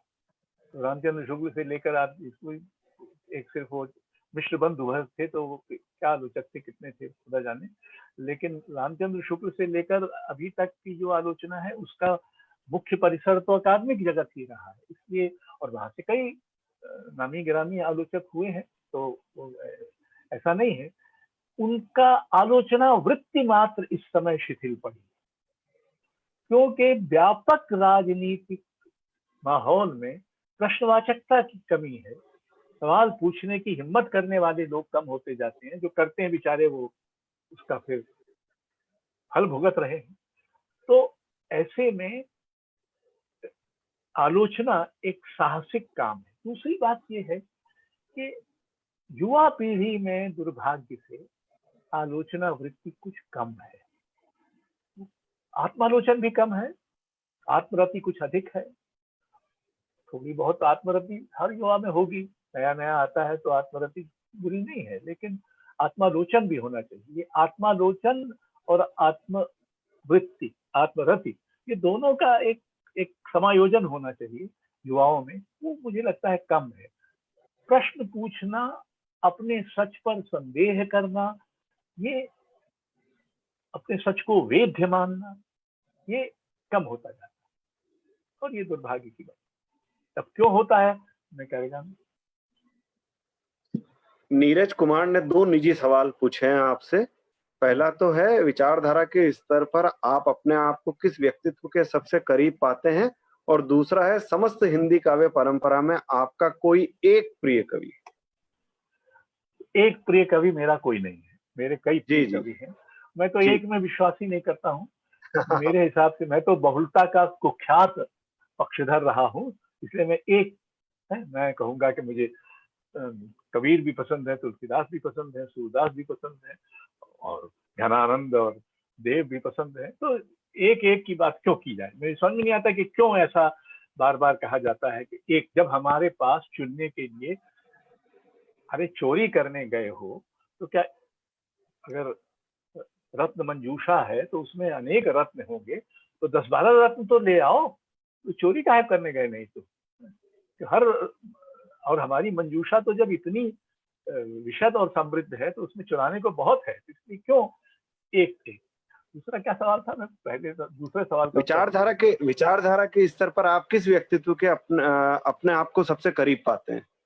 देखिए, मैं विचारधारा के स्तर पर तो किसी व्यक्ति के करीब नहीं, मैं अपनी ही विचारधारा जो भी है, विचार के गिरफ्त में हूँ, आप कह सकते हैं, उसी कैद में हूँ।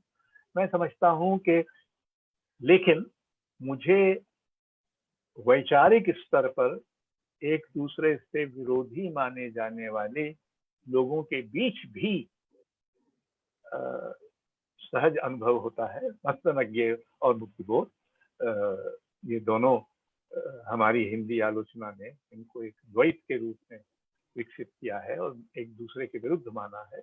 कभी कभी उनसे भी ऐसी उक्तियां निकल आती हैं जो लगता है कि एक दूसरे के विरुद्ध रहे हों, लेकिन मुझे नहीं लगता कि मुझे अगर चुनना हो इनमें से तो मैं किसी एक को चुनूंगा, मैं दोनों को हरियाणा से एक मित्र हैं अरुण कहरवा। उन्होंने सवाल पूछा है, ऐसे दौर में जब देश के विभाजन जैसे दृश्य फिर से दिखाई दे रहे हैं, तमाम प्रकार के विकास की रीढ़ कहलाने वाला मजदूर सैकड़ों किलोमीटर पैदल चलता हुआ बर्बरता का शिकार हो रहा है। ऐसे में कवि साहित्यकार से क्या अपेक्षाएं हैं?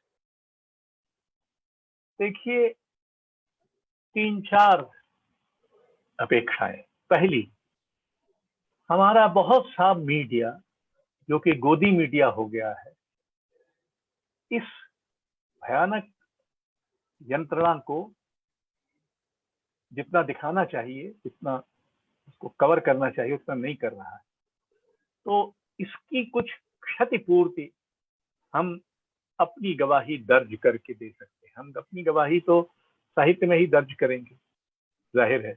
एक, हम इसको रोक तो नहीं सकते, हमारे पास वो शक्ति तो है नहीं, लेकिन हम और ना किसी से ये कह सकते हैं कि दूसरे स्तर पर जिन साहित्यकारों के पास ऐसे साधन हैं, इनमें से कुछ की वो मदद कर सकें अपनी घर वापसी में, उनको जरूर करना चाहिए। जहां तक मुझे पता है बहुत सारे लोगों ने ऐसा किया भी। और तीसरी बात कि ये समाज जिस विस्मृति के चंगुल में फंसा हुआ है, जल्दी ही इन छवियों को भूल जाने वाला है। हमारा ये काम होगा फिर से याद दिलाना। मैंने शुरू में कहा था कि कविता का एक काम, साहित्य का एक काम याद रखना और याद दिलाना है।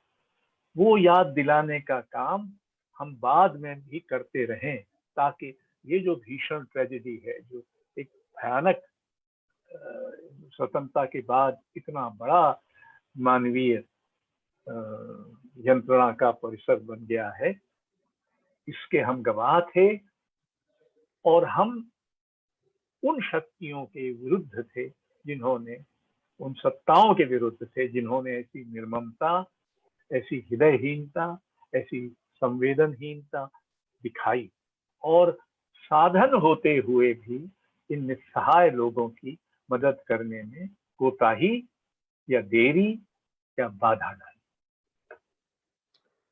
बंकिम जी ने एक सवाल पूछा है, जो सत्ता के भजन गा रहे हैं उन कवियों को क्या आप संदेश देना चाहेंगे?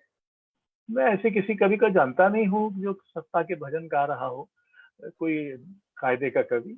मतलब जहां तक जितने मैं जानता हूँ कि मेरी अपनी धारणा है कि यद्यपि युवा पीढ़ी में राजनीतिक बोध बहुत कम है, और ये दुर्भाग्य की बात है इस अर्थ में कि राजनीति जो कर रही है उसे युवा लोग लक्षित करें, ये उचित नहीं है। न साहित्य के लिए उचित है, न साहित्य की नैतिकता के लिए ये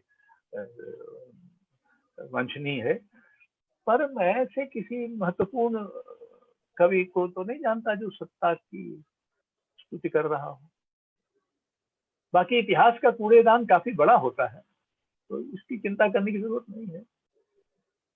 जी, विशाल विक्रम सिंह का सवाल है, हिंदी प्रदेश में जन आंदोलनों की व्यापकता लगभग समाप्त सी है, उसमें साहित्यकारों का भी सीधा जुड़ाव कम हुआ है, इसका समकालीन साहित्य पर क्या असर देखते हैं? देखिए, जन आंदोलन और साहित्य का संबंध, साहित्यकारों का संबंध एक काफी उलझा हुआ मामला रहा है। आप देखें तो स्वतंत्रता संग्राम में ऐसे साहित्यकार थे, मक्खनलाल चतुर्वेदी, बालकृष्ण नवीन, सुभद्रा कुमारी चौहान, संभवतः महादेवी, जो स्वतंत्रता संग्राम में सीधे शामिल थे। लेकिन दूसरी तरफ निराला, प्रसाद इत्यादि भी थे जो सीधे तो शामिल नहीं थे, लेकिन इसलिए वो स्वतंत्रता संग्राम से अलग थे या उसके प्रति उदासीन थे, ऐसा नहीं कहा जा सकता। एक बात। दूसरी बात, बाद में जो जन आंदोलन हुए हैं उनमें हिंदी प्रदेश में तो जन आंदोलनों, 2 ही आंदोलन मेरे हिसाब से, शायद 3 कहिए। एक तो नक्सल आंदोलन, उससे काफी कवियों का जुड़ाव था और कुछ अच्छी कविताएं भी उस दौरान उस जुड़ाव से पैदा हुई। दूसरा जो जयप्रकाश नारायण का संपूर्ण क्रांति वाला आंदोलन था, उसमें बहुत सारे लेखक कम से कम बिहार के जुड़े थे और बाद में फिर बहुतों का मोह भंग हुआ। तीसरा आंदोलन नर्मदा बचाओ आंदोलन, और नर्मदा बचाओ आंदोलन में हिंदी लेखकों की भूमिका बहुत ही कम रही। वो थोड़ी बढ़ी जब अरुंधति राय ने आगे आकर उसको एक मुखर और आक्रामक समर्थन देना शुरू किया। बाकी हिंदी की बड़ी भारी समस्या तो हिंदी अंचल की यही है कि यहाँ सामाजिक सुधार के आंदोलन बहुत कम और धीरे धीरे गायब हो गए, जबकि अन्य प्रदेशों में, जैसे महाराष्ट्र में, गुजरात में या कर्नाटक इत्यादि में, तमिलनाडु में ऐसे आंदोलन हुए और इनका बहुत प्रभाव सामाजिक संरचना पर और पूरे राजनीतिक माहौल पर भी पड़ा। जी, एक सवाल कश्मीर से आया है कमलजीत चौधरी का। वो पूछ रहे हैं कि मेरे बहुत से सवाल है, फिलहाल सिर्फ 2 सवाल पूछ रहा हूँ, और जो पहला सवाल है उनका वो है 1990 के बाद की कविता में जम्मू कश्मीर के अवदान की कोई बात नहीं होती, जबकि इस हिंदीतर प्रदेश ने विस्थापन की कविताएं दी। और दूसरा सवाल है, हमारे कवि अग्रज हिंदीतर प्रदेशों के हिंदी लेखकों की अपेक्षा यहाँ के अनुवादकों को अधिक जानते हैं, ऐसा क्यों? पहली बात, मेरा ख्याल है कि 1990 के बाद की कविता में हम कोई प्रादेशिकता के आधार पर तो विचार करते नहीं हैं। आमतौर पर हिंदी में कम से कम इतनी अभी वो बची हुई है समावेशिता कि वो प्रदेश का निर्णय, प्रदेश के किस प्रदेश का कोई है क्या नहीं है, इससे कोई विशेष फर्क नहीं पड़ता। एक व्यापक दृष्टि रही है, पर कुछ अगर हर व्यापक दृष्टि से भी कुछ न कुछ चूक तो जाता ही है। हो सकता है कि ऐसा चूक गया हो। जो दूसरे प्रश्न में भी है कि दूसरा प्रश्न क्या था कि अनुवादकों को तो हम जानते हैं। हाँ, अनुवादकों को जानते हैं, तो वो इसलिए भी कि कश्मीरी की कविता को जानने की कुछ थोड़ी जिज्ञासा रहती है, तो अनुवादकों को जानते हैं। लेकिन मसलन राही और कई कवियों को कश्मीरी के हम जानते रहे हैं। कम से कम मेरे आयोजनों में, भारत भवन में कविता समारोह में हम कश्मीरी कविता के कश्मीरी कवियों को हर बार आमंत्रित करते। रहमान, राही वगैरह ये सब वहाँ आए हैं। जी, एक सवाल है सुमित वाजपेयी मध्याह्न दिन का। वो पूछते हैं कि पाठकों की लगातार कमी के कारण हिंदी कविता का भविष्य क्या है?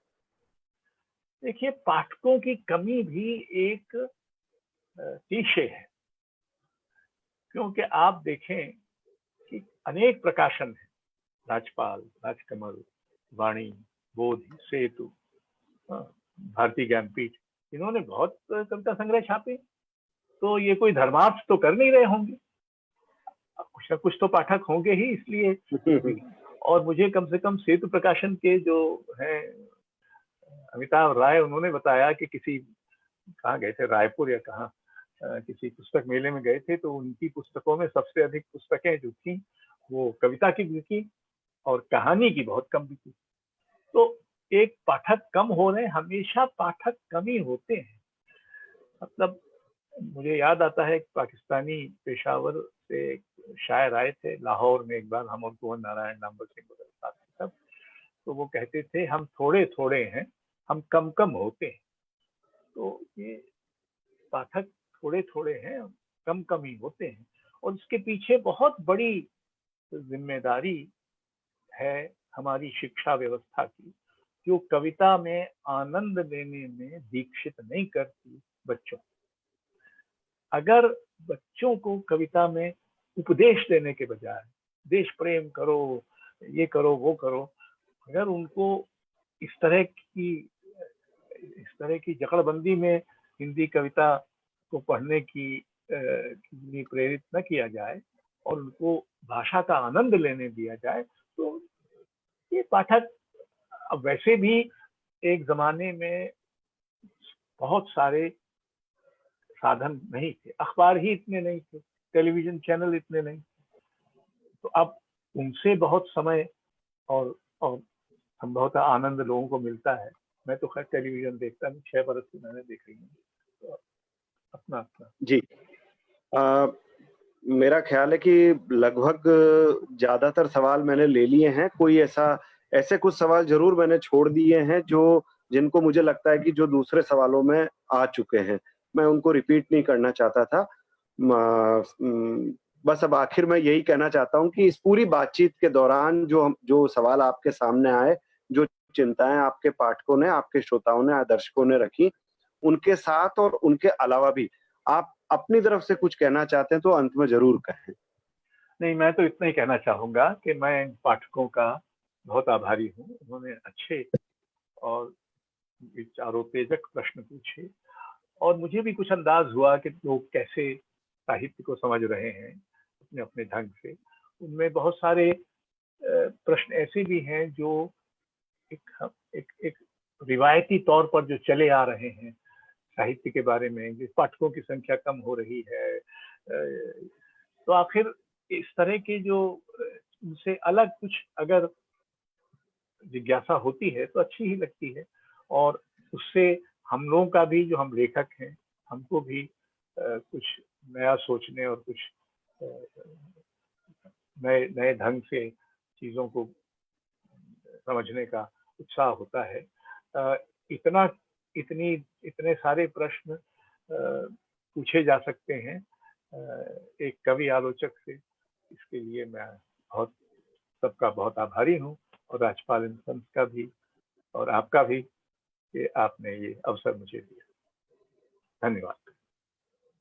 आपका बहुत-बहुत आभार। सभी इस आयोजन को जिसका शीर्षक है मेरे लेखक मेरे सवाल, इस आयोजन को सुनने वाले सभी श्रोताओं, दर्शकों का बहुत-बहुत आभार। राजपाल एंड सन्स का बहुत-बहुत आभार जिन्होंने इस बातचीत को जो आज हमने अशोक वाजपेयी जी से की, उस बातचीत को करने का मुझे अवसर दिया। मैं आभारी हूँ व्यक्तिगत रूप से और दूसरा सभी श्रोताओं, पाठकों की तरफ से कवि को भी आभार, प्रकाशक को भी आभार। बहुत-बहुत धन्यवाद।